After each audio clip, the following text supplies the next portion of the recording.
আমাদের সকলের স্মৃতি যদি দুর্বল না হয়ে থাকে, আজ থেকে ২০ বছর আগে ঘটে যাওয়া রিজানুর হত্যাকাণ্ড মামলা মনে আছে তো?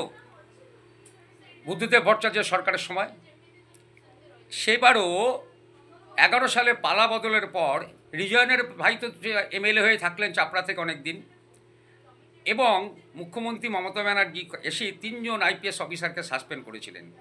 আর এবারেও মুখ্যমন্ত্রী শুভেন্দু অধিকারী অভয়াকাণ্ডের আর্যিকর ঘটনার ক্ষেত্রে তদানীন্তন ৩ জন আইপিএস অফিসারকে সাসপেন্ড করে তদন্তের প্রক্রিয়া আনলেন। কিন্তু আজও কি আমরা রিজওয়ানুর হত্যাকাণ্ডের তদন্ত কি হলো, প্রকৃত অপরাধীকে জানতে পেরেছি?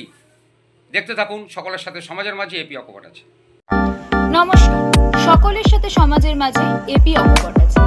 আপনাদের যদি আমাদের চ্যানেলটিকে ভালো লেগে থাকে তাহলে অবশ্যই সাবস্ক্রাইব, ফলো, লাইক, শেয়ার করে আমাদের পাশে থাকবেন। দেখতে থাকুন এপি অকপট। নমস্কার, সকলের সাথে সমাজের মাঝে এপি অকপট আছে।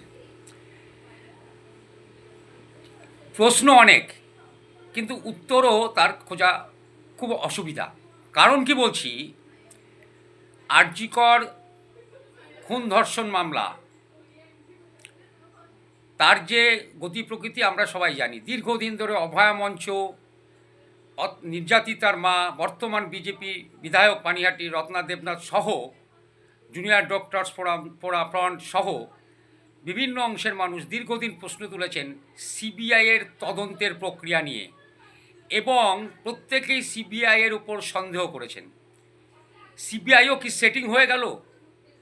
কেন একাধিক মামলায় সিবিআই আজ পর্যন্ত চিটফান্ড মামলা থেকে শুরু করে শিক্ষক দুর্নীতি মামলা বলুন, একাধিক মামলা, কাঁড়ি কাঁড়ি মামলা সিবিআইয়ের হাতে যায়, আর সিবিআই আজ পর্যন্ত কোনোটারই তার তদন্ত প্রক্রিয়া শেষ করে উঠতে পারে না। ঠিক সেইভাবেই আরজিকরের ডক্টর কন্যা খুনের এবং ধর্ষণের যে তদন্ত কলকাতা পুলিশ সেই সময় যা করেছিল তার উপরে দাঁড়িয়ে করে একটা বিচারের প্রক্রিয়া করেছিল, কিন্তু আজও মানুষের সন্দেহ আছে। রাজ্যে পালাবদল হয়েছে, রাজ্যের মুখ্যমন্ত্রী সেই সময়কার ৩ জন আইপিএস অফিসারকে সাসপেন্ড করে তদন্তের ব্যবস্থা করেছেন।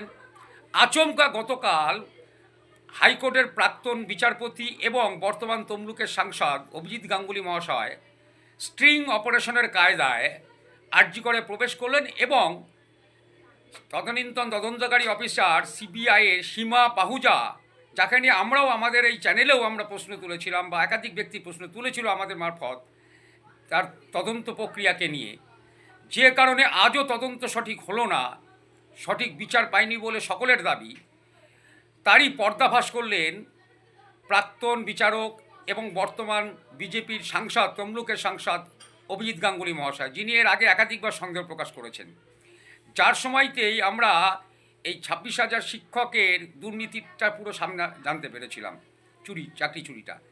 সেই রকম আজকে দাঁড়িয়ে আমার এটাই প্রশ্ন, আমাদের এই প্রতিবেদনে দেখালেন সীমা পাহুজার ক্ষেত্রে প্রশ্ন তুললেন, সিবিআইয়ের ভূমিকার একাংশ নিয়ে প্রশ্ন তুললেন, কিন্তু এই যে এতগুলো পরিসংখ্যান দিলাম না, চিটফান্ড দুর্নীতি মামলা থেকে একাধিক, এমনকি বাম আমলে হওয়া তদানীন্তন তৃণমূল কংগ্রেসের নেত্রীর অভিযোগের ক্ষেত্রে যেসব সিবিআই তদন্ত হয়েছিল, আজ পর্যন্ত কোনো বাম নেতাকে তারা তদন্ত করে সাজা দেওয়াতে পারেননি।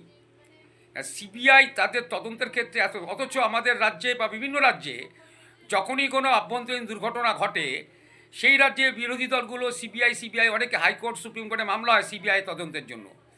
কিন্তু সিবিআই কি আদেও, ক্রাইম ইনভেস্টিগেশন ব্যুরো, তার আগে আদেও আজ পর্যন্ত আমাদের ভারতবর্ষের বিভিন্ন ক্ষেত্রে যত ক্রাইম হয়েছে তার সঠিক তদন্ত প্রক্রিয়া শেষ করতে পেরেছে? তাহলে কেন বারবার সিবিআইয়ের কথা বলা? কিন্তু অনেক রাজ্য পুলিশ বা অনেক রাজ্যের সিআইডি তারা কিন্তু এর থেকে বেশি দক্ষতার সাথে কাজ করে অনেক সময়, যদি প্রশাসন তাদের টেনে না ধরেন। সেই ক্ষেত্রে আমাদের আজকের এই প্রতিবেদনে আমরা যেমন আপনাদের সামনে তুলে ধরবো, ইতিমধ্যে অনেকে দেখেছেন প্রাক্তন বিচারপতি অভিজিৎ গাঙ্গুলি গতকাল যেটা করলেন আরজিকর মেডিকেল হসপিটালে এসে দাঁড়িয়ে, সেটা তো তুলবই, উনি সাংবাদিকদের কী বললেন সেটাও দেখাবো, তো আপনারা অবশ্যই দেখবেন। কিন্তু এই প্রশ্ন থাকবে আমাদেরও যে এবার কি, এখন তো ডবল ইঞ্জিন সরকার, কেন্দ্রীয় এবং রাজ্য এবং সিবিআই প্রধানমন্ত্রীর দপ্তরেরই দেখভাল করেন সিবিআইকে, সিবিআই কি এখন স্বচ্ছতার সাথে সঠিক বিচার করবেন বা তদন্ত করবেন, যাতে মানুষ এরকম ধরনের ঘটনাতে সঠিক বিচারের জায়গায় পৌঁছাতে পারে এবং জনসাধারণ গণতান্ত্রিক দেশে জনগণ জানতে পারে যে না অমুক ক্রাইম বা ওই ক্রাইমটার একমাত্র সঠিক তদন্ত করে প্রকৃত দোষীকে শাস্তি দেওয়া সম্ভব হয়েছে। এই আবেদন রেখে আজকে বাকি অংশতে গতকাল অভিজিৎ গাঙ্গুলি মহাশয় যে কাণ্ড করে ঘটালেন পুরোটাই তুলে ধরবো। দেখতে থাকুন সকলের সাথে সমাজের মাঝে এপি অকপট আছে। আজ পর্যন্ত সিবিআই এর কেউ এই ঘরটা খুলে দেখার চেষ্টা করেননি যে এর মধ্যে কি আছে, অথচ জানা যাচ্ছে এর মধ্যে ব্লেড, রক্তমাখা গ্লাভস ইত্যাদি সব পড়ে আছে, যা এখানে থাকার কথা নয়, তবু এগুলো আছে প্রত্যেকে। সেই তদন্ত সিবিআই করেনি। আমি বিশেষ করে দোষ দেবো সীমা পাহুজা, যে অফিসারের দায়িত্ব ছিল এই ইনভেস্টিগেশন, তিনি তার কর্তব্য পালন করেন।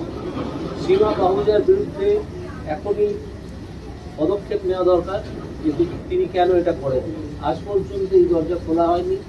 এই দরজা খুললে অনেক এভিডেন্স পাওয়া যাবে, কীভাবে কী হয়েছিল, কার রক্তমাখা ব্লেড, কার রক্তমাখা গ্লাভস, দেয়ালে কার রক্ত, এগুলো সব পাওয়া যাবে। এবং এই শ্রেণী দিয়ে যতদূর সম্ভব, যতদূর অভয়ার ডেড বডি নামানো হয়েছিল এবং নামালে সেটা সরাসরি যে ঘর থেকে অভয়ার মৃতদেহ পাওয়া গেছে সেই ঘরে পৌঁছানো যায়। সেই দিন রাতে একটা ভারী জিনিস কয়েকজন মিলে নামাচ্ছিল, সেই ভিডিও একজন সিস্টার তুলেছিলেন।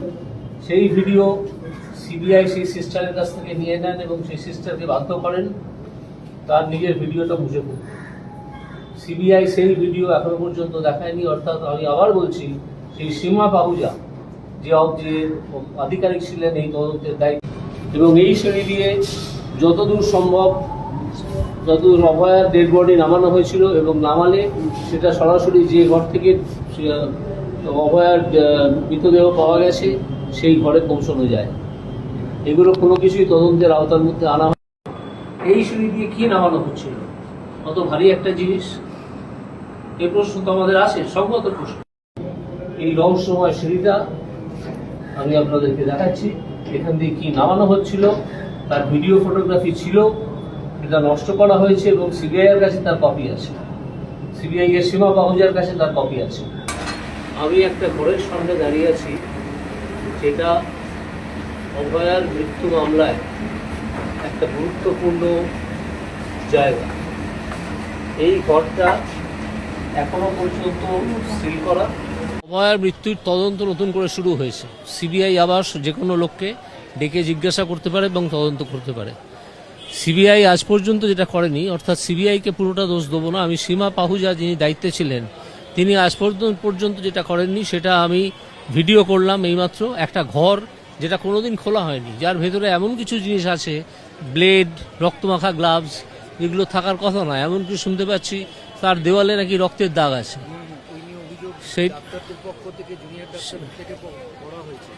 সেটা আজ পর্যন্ত সিবিআই খোলার সময় পায়নি। সীমা পাহুজা কি করছিলেন এতদিন ধরে এবং কার দ্বারা ইনফ্লুয়েন্স ছিলেন সেটা জানা দরকার। প্রথম কথা, আমি সমগ্র সিবিআইকে দোষ দেবো না, আমি সীমা পাহুজাকেই দোষ দেবো, কারণ তিনি ছিলেন দায়িত্বে, তিনি এগুলো কিছু করেননি, প্রথম কথা। দ্বিতীয় কথা হচ্ছে, আমি ভিডিও নিয়েছি, সেই ভিডিও আপনাদেরকে পাঠিয়ে দেবো, আপনারা পেয়ে যাবেন। সেখানে দেখতে পাবেন যে ওই ঘরটা আমি নির্দিষ্ট করেছি। এবং এছাড়াও একটা সিঁড়ি যেটা দিয়ে একটা ভারী কিছু নামানো হচ্ছে বডির মতো, সেই রাত্রে, যে রাত্রে অভয়া মারা গিয়েছিল, সেই সিঁড়িটা আমি ভিডিও করেছি, ছবি তুলেছি। সেই সিঁড়িটা দিয়ে কিছু নামানো হচ্ছে, এই ভিডিও একজন নার্স তুলেছিলেন। সিবিআই এর কর্তা ব্যক্তিরা যারা এখানে তদন্ত করছিলেন, সেই সীমা পাহুজা ইত্যাদিরা, তারা ওই নার্সের কাছ থেকে ওই অংশটুকু নিয়ে নেন যে সিঁড়ি দিয়ে ভারী কিছু নামানো হচ্ছে, এবং নার্সকে বলেন আপনি ঝামেলায় জড়িয়ে পড়বেন, আপনি নিজের ভিডিওটা রিমুভ করুন। এইভাবে ভিডিওটা রিমুভ করা হয়েছিল। নার্সের পক্ষ থেকে, কিন্তু সিবিআই এর কাছে সেই ভিডিও এখনো পর্যন্ত আছে বলে আমরা মনে করি। সুতরাং সিবিআইকে অত্যন্ত কঠোর দৃষ্টিতে এই তদন্ত চালাতে হবে, এবং সিবিআই যেন জেনে রাখে যে তারা যদি না করে তাহলে আমাদের শত সহস্র চক্ষু এবং কর্ণ নাসিকা সব ইন্দ্রিয় দিয়ে আমরাও লক্ষ্য করছি যে আসলে তদন্তের নামে কি হচ্ছে। আপনাকে একটা প্রশ্ন করব, হ্যাঁ। এই যে কেস ফাইল আবার খুলছে, আবার সিবিআই কে চ্যালেঞ্জ করে যে বিচার প্রক্রিয়া চালানোর বিষয়, আপনি কি কোনোভাবে সেই ইয়েতে অংশগ্রহণ করতে পারেন? না না, আমি আমি আমি এখানে অংশগ্রহণ করতে পারি না বা অংশগ্রহণ করবও না কোনোভাবে। আমি শুধুমাত্র যে লুপহোলসগুলো আছে সেইগুলোকে তুলে ধরবো। এই দেখলেন ভেতরটা, দেখে আপনি ওই স্পটে তো বারবার রাজ্য সরকার অভয়ের মা বাবাকে যেতে বাধা দিয়েছিল, তারপরে কোর্টের অনুমতি পেয়েছিল, আপনি গেলেন, দেখে কি মনে আমি যে গেলাম নিশ্চয়ই মনে হচ্ছে, কারণ সিঁড়িটা যেভাবে যেখান দিয়ে নেমেছে এমার্জেন্সি অবধি, তার মধ্যে সিঁড়ি দিয়ে যদি নামিয়ে নিয়ে দেহটা যেখানে থেকে পাওয়া গেছে সেই ঘরে নিয়ে যাওয়া সম্ভব, এইটা সিবিআই এর সীমা পাহুজা কোনোদিন এটাকে তদন্তের আওতায় আনেনি। আমি সেই জন্য এইগুলোকে নির্দিষ্ট করলাম এবং আপনাদের কাছে তুলে ধরলাম যে এই লুপহোলসগুলো এখনো পর্যন্ত রয়ে গেছে। সিবিআই এর এখন যে অফিসাররা তদন্ত করছেন তারা যেন এই জিনিসগুলো সতর্কভাবে নজর রাখেন। হ্যাঁ, সাততলায় না, আটতলায়, 7th ফ্লোর। যে রুমটা এখনো তালা বন্ধ এবং সেটা সিল করা। সিবিআই দুবার বলেছিল আসবে, কিন্তু সিবিআই আসেনি। সেই ঘরের তালা আজ পর্যন্ত খোলা হয়নি। এতদিন হয়ে গেল এখানে তদন্ত চলছে এবং সিবিআই যেহেতু আবার তদন্তভার পেয়েছে, তাই আমি আজকে এখানে এসেছি। খানিকটা ছদ্মবেশ নিয়েই আসতে হয়েছিল। পরবর্তীকালে যখন আমি দেখলাম যে এখানকার কর্মী এবং অফিসাররা অত্যন্ত বন্ধুত্বপূর্ণ আচরণ করছেন, তখন আমি মুখের মাস্কটা খুলে ফেলেছি এবং মাথায় যেটা ছিল সেটাও খুলে ফেলেছি। পরে দেখলাম যে তারা অত্যন্ত বন্ধুত্বপূর্ণ আচরণ করেছেন এবং ওনাদের কাছ থেকে এখন যদি সিবিআই জানতে চায় অনেক কিছু জানতে পারা সম্ভব। এই যে আজকে আপনি দেখলেন, পরিদর্শন করলেন, এই পরের ধাপটায় আপনারা কি করবেন? মানে আপনি এর পরের ধাপটায় আমরা লক্ষ্য রাখবো যে আমরা যেটা আজকে নির্দিষ্ট করলাম সেইটা সিবিআই কিভাবে দেখছে। আমাদেরও তো কিছু বুদ্ধিশুদ্ধি আছে, আমরাও তো জুডিশিয়ারিতে ছিলাম অনেক দিন। তো আমরা তারপর লক্ষ্য করবো যে সিবিআই কি ভূমিকাটা কি, সিবিআই সত্যিকারের কাজ করছে কিনা। ঠিক আছে।